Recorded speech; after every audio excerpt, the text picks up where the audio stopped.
Welcome to the Stress Outlet. My name is Dr. Kimberly Quinn, and I'm here with Giovanni Truman. This is his chance to get off the leash for a little bit. He's in a contained area, and the good news is he adores Giovanni. So when Giovanni's right next to me, so is Truman, and Giovanni listens really well. So anyway, what the boys and I, the Golden Boys and I, want to talk about is kind of an extrapolation from the last reel, which is it's all about alignment. It's all about alignment.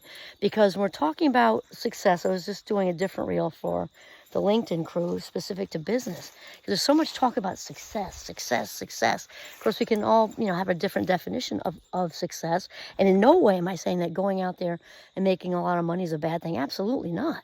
Or the cars or the travel or whatever, the house, whatever. All that. But here's sort of maybe it's irony, I don't know.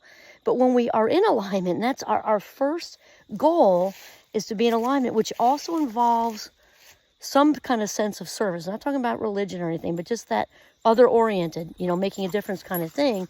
We're in alignment because we all have a God-given purpose, a universe, higher power, whatever you want to say. When we tap into that and we get in alignment with what we were put on this earth to do, we're in the flow zone.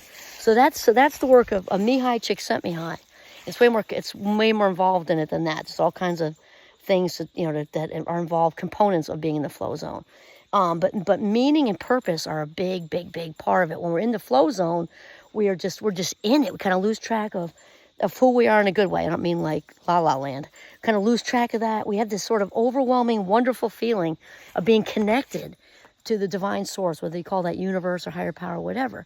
So being leaders, being, clinicians, being baristas, being whatever, we don't have to be in the Peace Corps to have that kind of success. We can have all that meaning and all that fulfillment, all that overwhelming joy, and have, make good money and have the houses and all the things. So the irony is when we are in the zone like that, not thinking about all the stuff, we're just feeling really, really authentically good, is often when it falls into place. In fact, there's a book, I think it was the 80s, Do What You Love and the Money Will Follow.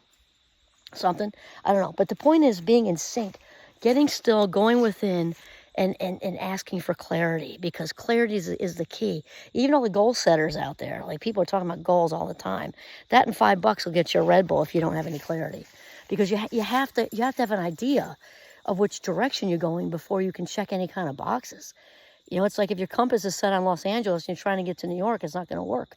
You got to kind of get an idea of which way you're going. At least head generally east, right? If you're in the middle of the country. So that's it. So genuine, authentic success involves being in alignment, which then brings us